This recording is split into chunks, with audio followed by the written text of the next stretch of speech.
বাড়ির রথ টানার পর বেরিয়ে পড়লাম ইসকনের রথযাত্রার উদ্দেশ্যে। প্রত্যেক বছর ইসকনের পক্ষ থেকে এই আয়োজন করা হয়।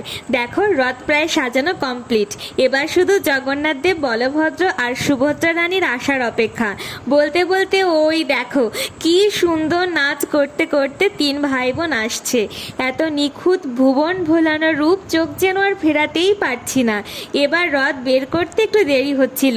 বলছিল দিনের আলো কমলেই বের হবে, কারণ এবছর চন্দননগরে লাইটিং আনা হয়েছে।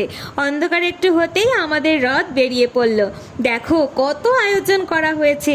ভোলানাথ আর মা কালীকে একবার দেখো, কি ভালো লাগছে দুজনকে।